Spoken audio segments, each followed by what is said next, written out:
नमस्कार साथियों, मैं अंकित सोलंकी आपके अपने यूट्यूब चैनल सोलंकी एकेडमी पर आपका बहुत-बहुत स्वागत करता हूं। तो दोस्तों, आज हम साइकोलॉजी का एक महत्वपूर्ण टॉपिक मूल्यांकन को डिस्कस करने वाले हैं। दोस्तों, इस वीडियो में हम विगत परीक्षाओं में पूछे गए अति महत्वपूर्ण डिस्कस करने वाले हैं। जो अति महत्वपूर्ण प्रश्न होते हैं उनको डिस्कस करने वाले हैं। दोस्तों, इस वीडियो को पूरा देखना है ताकि आपका एक भी क्वेश्चन मूल्यांकन से गलत न हो। दोस्तों, रीट के जितने भी एग्जाम हुए हैं उसमें मूल्यांकन से एक क्वेश्चन डेफिनेटली पूछा गया है, इसलिए एक क्वेश्चन पक्का करने के लिए वीडियो को पूरा देखना जरूरी है। ओके दोस्तों, और दोस्तों यदि इस वीडियो की आप पीडीएफ चाहते हैं तो पीडीएफ आपको हमारे टेलीग्राम चैनल पर मिल जाएगी। टेलीग्राम चैनल का जो लिंक है वो डिस्क्रिप्शन बॉक्स में दे रखा है, वहां से आप डायरेक्ट भी ज्वाइन कर सकते हैं या फिर डायरेक्ट भी आप सर्च करेंगे सोलंकी एकेडमी टेलीग्राम पर तो भी आपको हमारा चैनल मिल जाएगा। तो दोस्तों चलते हैं अपने पहले क्वेश्चन की तरफ।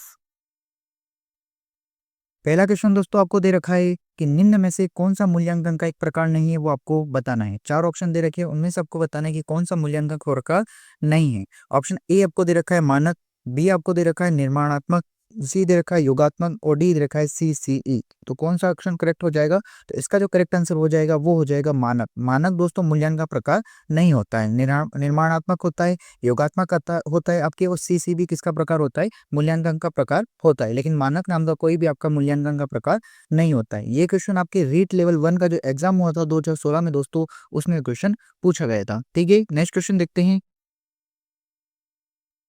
सेकंड क्वेश्चन पूछा गया है कि मूल्यांकन को और क्या कहा जाता है। आपको चार ऑप्शन दे रखे हैं। ऑप्शन ए आपको दे रखा है कि वस्तुनिष्ठ प्रकार के लिखित कार्यों पर आधारित होना चाहिए मूल्यांकन, बी दे रखा है एक अलग गतिविधि के रूप में लेना चाहिए, सी दे रखा है शिक्षण अधिगम प्रक्रिया का एक भाग होना चाहिए और डी दे रखा है केवल नंबरों के संदर्भ में करना चाहिए। तो मूल्यांकन किसके संदर्भ में करना चाहिए आपसे पूछा गया है।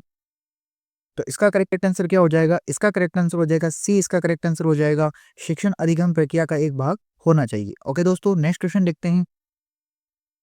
तीसरा क्वेश्चन पूछा गया है कि मूल्यांकन से क्या अभिप्राय है। मूल्यांकन से क्या अभिप्राय होता है, मतलब क्या परिभाषा होता है, उसको आपको बताना है। आपको चार ऑप्शन दे रखे हैं। पहला ऑप्शन दे रखा है कि छात्रों की आवश्यकता का पता लगाना, बी दे रखा है छात्रों की बुद्धि का पता लगाना, सी दे रखा है छात्रों के अधिगम की सफलता व असफलता का अध्ययन करना और डी दे रखा है स्वास्थ्य परीक्षण का करना या स्वास्थ्य का परीक्षण करना। तो इसका करेक्ट आंसर क्या हो जाएगा? इसका करेक्ट आंसर हो जाएगा छात्रों के अधिगम की सफलता व असफलता का अध्ययन करना ही क्या कहलाता है? मूल्यांकन कहलाता है। क्या कहलाता है? मूल्यांकन दोस्तों कहलाता है। ओके दोस्तों, नेक्स्ट क्वेश्चन देखते हैं। ये क्वेश्चन आपके यूटेट L1 का जो एग्जाम हुआ था 2013 में, उसमें क्वेश्चन पूछा गया था। ठीक है, नेक्स्ट क्वेश्चन देखते हैं। चौथा क्वेश्चन आपसे पूछा गया है कि शैक्षिक विकास में मूल्यांकन का क्या अर्थ होता है, वो आपको बताना है। ऑप्शन ए आपको दे रखा है छात्रों की प्रगति का आकलन करना, बी दे रखा है कक्षा अभिलेखों का मूल्यांकन करना, सी दे रखा है कार्य निष्पादन का मूल्यांकन करना और डी दे रखा है ज्ञान क्षमता का मूल्यांकन करना। तो शैक्षिक विकास में मूल्यांकन का अर्थ का संबंध किससे हो जाएगा कि ज्ञान क्षमता का क्या करना? मूल्यांकन करना। इसका करेक्ट आंसर हो जाएगा। तो फोर्थ इसका करेक्ट आंसर हो जाएगा। ओके, नेक्स्ट क्वेश्चन देखते हैं। एक भी क्वेश्चन आपके यूटेट का जो एग्जाम हुआ था उसमें क्वेश्चन 2013 में पूछा गया था। पांचवा क्वेश्चन आपसे पूछा गया है कि मूल्यांकन का क्या उद्देश्य होता है। मूल्यांकन का क्या उद्देश्य होता है आपको बताना है। ऑप्शन ए आपको दे रखा है बच्चों को उत्तीर्ण या अनुत्तीर्ण घोषित करना, बी दे रखा है बच्चों ने क्या सीखा यह जानना, सी दे रखा है बच्चे के सीखने में आई कठिनाइयों को जानना और डी दे रखा है उपयुक्त सभी। तो दोस्तों मूल्यांकन का ये तीनों ही उद्देश्य होते हैं। बच्चों के उत्तीर्ण और अनुत्तीर्ण को घोषित करना, बच्चों को क्या सीखा है उसको जानना और बच्चे के सीखने में क्या क्या कठिनाई है उसको जानना। तो इसका करेक्ट आंसर क्या हो जाएगा? उपयुक्त सभी इसका करेक्ट आंसर हो जाएगा। नेक्स्ट क्वेश्चन देखते हैं। छठा क्वेश्चन आपसे पूछा गया है कि मूल्यांकन प्रक्रिया के तीन महत्वपूर्ण बिंदु कौन से हैं, वो आपको बताना है। ऑप्शन ए दे रखा है उद्देश्य, अधिगम, अनुभव व मूल्यांकन के उपकरण, बी दे रखा है छात्र, अध्यापक और उद्देश्य, सी दे रखा है छात्र, समाज व अधिगम के अनुभव और डी दे रखा है छात्र, परीक्षा व परिणाम। तो इसका करेक्ट आंसर क्या हो जाएगा? इसका करेक्ट आंसर ए हो जाएगा उद्देश्य, अधिगम, अनुभव व मूल्यांकन के उपकरण। ये तीनों क्या है? मूल्यांकन के प्रमुख तीन बिंदु होते हैं। कौन कौन से होते हैं? एक तो आपके होता है उद्देश्य। कौन सा होता है उद्देश्य? एक होता है अधिगम अनुभव और तीसरा होता है आपके मूल्यांकन के उपकरण। ओके, तो इसका करेक्ट आंसर ए हो जाएगा। नेक्स्ट क्वेश्चन देखते हैं।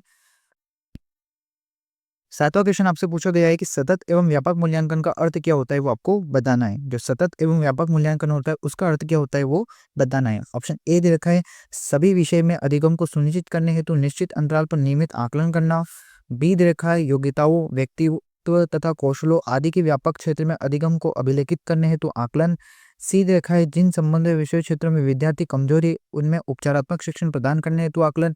और डी दे रखा है कम उपलब्धि वाले क्षेत्रों में सुधार लाने के लिए माता पिता और अध्यापकों को प्रतिपुष्टि प्रदान करने हेतु आकलन। तो इसका करेक्ट आंसर क्या हो जाएगा? तो इसका जो करेक्ट आंसर होगा, जो सटीक आंसर हो जाएगा वो होगा इसका बी। इसका करेक्ट आंसर हो जाएगा। क्या होगा कि योग्यताओं, व्यक्तित्व तथा कौशलों आदि के व्यापक क्षेत्र में अधिगम को क्या करना, अभिलेखित करने हेतु क्या करना, आकलन करना। इसका करेक्ट आंसर हो जाएगा। ठीक है, नेक्स्ट क्वेश्चन देखते हैं।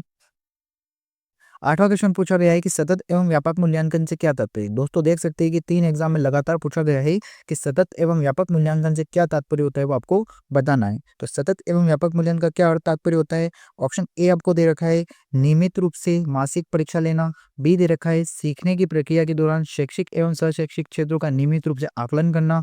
सी दे रखा है नियमित रूप से कक्षा में गतिविधियां आयोजित करना। और डी दे रखा है अंक या ग्रेड प्रदान करना। तो इसका करेक्ट आंसर क्या हो जाएगा? इसका करेक्ट आंसर होगा जो होगा वो आपके सी। इसका करेक्ट आंसर नहीं, सेकंड इसका करेक्ट आंसर हो जाएगा। तो सीखने की प्रक्रिया के दौरान क्या करना, शैक्षिक और सहशैक्षिक क्षेत्रों का नियमित रूप से क्या करना, आकलन करना। शैक्षिक आकलन भी करना और आपके सहशैक्षिक आकलन भी करना। सतत एवं व्यापक मूल्यांकन का क्या होता है, ये अर्थ होता है। ये याद रखना आपको कि सीखने की प्रक्रिया के दौरान किसका आकलन करना, शैक्षिक व सहशैक्षिक दोनों का आकलन करना। नेक्स्ट क्वेश्चन देखते हैं। नवा क्वेश्चन पूछा गया है कि सतत व व्यापक मूल्यांकन में व्यापक शब्द का क्या अभिप्राय है, वो आपको बताना है। बीटेट 2011 में एग्जाम में जो क्वेश्चन पूछा गया था कि सतत व व्यापक मूल्यांकन में व्यापक शब्द का क्या अभिप्राय होता है, वो आपको बताना है। ए दे रखा है संज्ञानात्मक, बी दे रहा है सहसंज्ञानात्मक, सी दे रखा है 1 व 2 दोनों, और डी दे रखा है इनमें से कोई नहीं। तो दोस्तों इसका करेक्ट आंसर हो जाएगा 1 व 2 दोनों। मतलब व्यापक शब्द का अर्थ क्या होता है, संज्ञानात्मक भी होता है और आपके सहसंज्ञानात्मक भी होता है। नेक्स्ट क्वेश्चन देखते हैं। 10वां क्वेश्चन आपसे पूछा गया है कि सतत एवं समग्र मूल्यांकन में क्या शामिल है, वो आपको बताना है। सी टेट 2019 और सी टेट 2019 अलग अलग शिफ्ट में दोनों में ये क्वेश्चन पूछा गया था। ए आपको दे रखा है विविध प्रकार की रणनीतियों का प्रयोग करते हुए दोनों संरचनात्मक एवं संकलनात्मक आकलन का प्रयोग करना।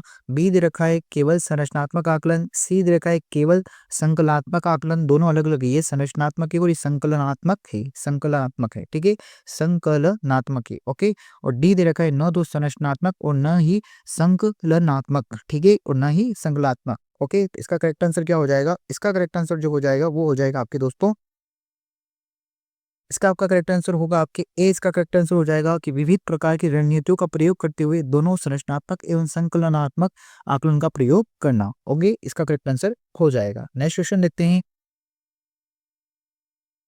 11वां क्वेश्चन आपसे पूछा गया है कि निम्नलिखित में से कौन सा सतत और व्यापक मूल्यांकन से संबंधित नहीं है, वो आपको बताना है। कौन सा संबंधित नहीं है वो आपको बताना है। ए दे रखा है यह बच्चों को धीमे, खराब या बुद्धिमान के रूप में चिन्हित करने में उपयोगी होती है। बिल्कुल करेक्ट है। बी दे रखा है इसे भारत के शिक्षा अधिकार अधिनियम द्वारा अनिवार्य किया गया है। तो दोस्तों इस प्रकार का कोई अधिनियम में अनिवार्य नहीं किया गया है। तो इसका करेक्ट आंसर क्या हो जाएगा? बी इसका करेक्ट आंसर हो जाएगा। सी दे रखा है यह शिक्षण अधिगम का एक अभिन्न अंग है। बिल्कुल करेक्ट है। डी दे रखा है ये विभिन्न शिक्षा क्षेत्रों में बच्चों की उपलब्धि पर केंद्रित होता है। तो ये भी क्या है, बिल्कुल करेक्ट है। लेकिन इसे शिक्षा अधिकार अधिनियम आरटी में कोई आपके अनिवार्य किया गया, आरटीवी में ऐसा कुछ भी नहीं किया गया है। ठीक है, तो सी सेकंड इसका करेक्ट आंसर हो जाएगा। नेक्स्ट क्वेश्चन देखते हैं। 12वां क्वेश्चन पूछा गया है कि निम्नलिखित में से कौन सा कथन सतत व व्यापक मूल्यांकन के लिए सही नहीं है, वो आपको बताना है। ए दे रखा है ये एक विद्यालय आधारित मूल्यांकन है। बी दे रखा है ये विद्यार्थियों में तनाव को कम करता है। सी दे रखा है इससे नंबरों के स्थान पर ग्रेड का प्रयोग होता है। और डी दे रखा है इससे शिक्षकों पर बोझ बढ़ जाता है। तो इसका करेक्ट आंसर क्या है? इसका करेक्ट आंसर हो जाएगा इससे शिक्षकों पर बोझ नहीं बढ़ता है, ऐसा कुछ भी नहीं होता है। ये एक विद्यालय आधारित मूल्यांकन है, विद्यार्थियों में इससे क्या होता है, तनाव कम होता है और नंबरों के स्थान पर ग्रेड का प्रयोग होता है। इस प्रकार का कोई भी ऑप्शन गलत सही नहीं है, ये क्या हो जाएगा, गलत हो जाए। ठीक है, नेक्स्ट क्वेश्चन देखते हैं। 13वां क्वेश्चन आपसे पूछा गया है कि सतत एवं व्यापक मूल्यांकन किसके लिए आवश्यक होता है, वो आपको बताना है। ऑप्शन ए दे रखा है शिक्षण के साथ परीक्षण का तालमेल बैठाने के लिए। बी दे रखा है शिक्षा बोर्ड की जवाबदेही कम करने के लिए। सी दे रखा है जल्दी जल्दी की जाने वाली गलतियों की तुलना में कम अंतराल पर की जाने वाली गलतियों को सुधारना। और डी दे रखा है यह समझने के लिए कि अधिगम का किस प्रकार का अवलोकन किया जाता है, दर्ज किया जाता है, व सुधार किया जा सकता है, इसके बारे में पता करना। इसका करेक्ट आंसर हो जाएगा दोस्तों सी, आपका फोर्थ इसका करेक्ट आंसर हो जाएगा। यह समझने के लिए कि अधिगम का किस प्रकार अवलोकन किया जाता है, दर्ज किया जाता है, व सुधार किया जा सकता है, इसके बारे में क्या करना, अधिगम का प्रकार या अवलोकन जानना। ठीक है, मतलब एक प्रकार का अवलोकन किया जाता है, ठीक है, या सुधार किया जा सकता है, ये इसमें बारे में बताता है। ओके, बाकी के ऑप्शन क्या हो जाएंगे आपके गलत हो जाएंगे। नेक्स्ट क्वेश्चन देखते हैं। 14 क्वेश्चन पूछा गया है कि सतत और व्यापक मूल्यांकन जो होती है वो किस पर बल देते हैं, वो आपको बताना है।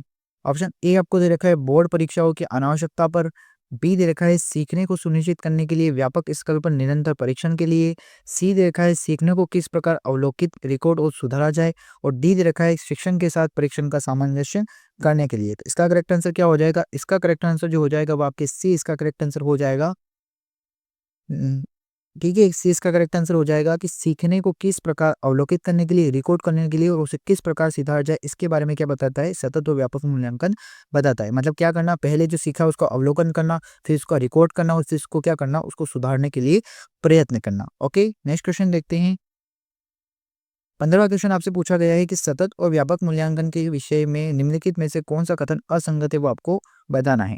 ऑप्शन ए दे रखा है ये विद्यालय आधारित मूल्यांकन है, बी दे रखा है इसमें विद्यार्थियों के सभी पक्ष सम्मिलित नहीं है, सी दे रखा है इसमें निदानात्मक मूल्यांकन सम्मिलित नहीं है, और डी दे रखा है इसके लिए औपचारिक और अनौपचारिक दोनों प्रविधियों का प्रयोग किया जाता है। तो दोस्तों इसका करेक्ट आंसर क्या हो जाएगा? इसका करेक्ट आंसर आपके सी हो जाएगा। इसमें दे रखा है इसमें निदानात्मक मूल्यांकन का सम्मिलित नहीं है, तो ऐसा नहीं है, इसमें निदानात्मक जो होती है आपके निदानात्मक मूल्यांकन का भी सम्मिलित किया जाता है। ठीक है, जो निदानात्मक मूल्यांकन होता है उसको भी सम्मिलित इसमें किया जाता है। ओके, नेक्स्ट क्वेश्चन देखते हैं।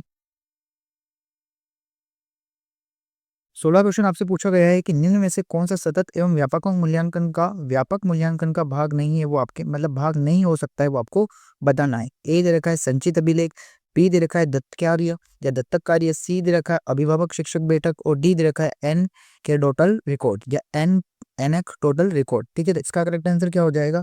इसका करेक्ट आंसर हो जाएगा अभिभावक शिक्षक बैठक, इसका करेक्ट आंसर हो जाएगा। ठीक है, तो ये इसमें भाग नहीं हो सकता है। ओके, नेक्स्ट क्वेश्चन देखते हैं।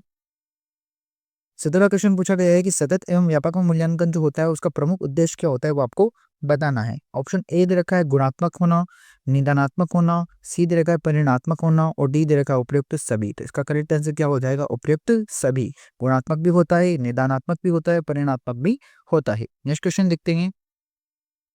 18वां क्वेश्चन पूछा गया है कि सीसीई में औपचारिक और योगात्मक निर्धारण का कुल मूल्य क्या होता है, वो आपको बताना है। तो दोस्तों क्रमशः 40% और 60% होता है।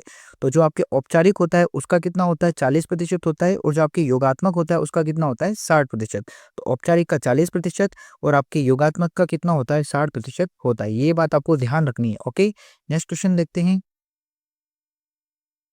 क्वेश्चन आपसे पूछा गया है कि सतत एवं व्यापक मूल्यांकन की एक तकनीक है, किस प्रकार की तकनीक है, वो आपको बताना है। ए दे रखा है सत्र मूल्यांकन की, बी दे रखा है अर्धवार्षिक की, सी दे रखा है निदानात्मक मूल्यांकन की, और डी दे रखा है इकाई मूल्यांकन की। तो सतत एवं व्यापक मूल्यांकन किसकी तकनीक है? तो ये जो तकनीक है ये आपके निदानात्मक मूल्यांकन की है। किसकी तकनीक है? ये आपके निदानात्मक मूल्यांकन की है। ओके दोस्तों, नेक्स्ट क्वेश्चन देखते हैं। दोस्तों ये आज का इस वीडियो का आखिरी क्वेश्चन है। इसमें आपसे पूछा गया है कि सतत और व्यापक मूल्यांकन की योजना में व्यापक शब्द के अलावा निम्नलिखित के द्वारा समर्थित किया जाता है। तो खाली वाले ऑप्शन में आपके खाली स्थान जो दे रखा है इसमें क्या आएगा?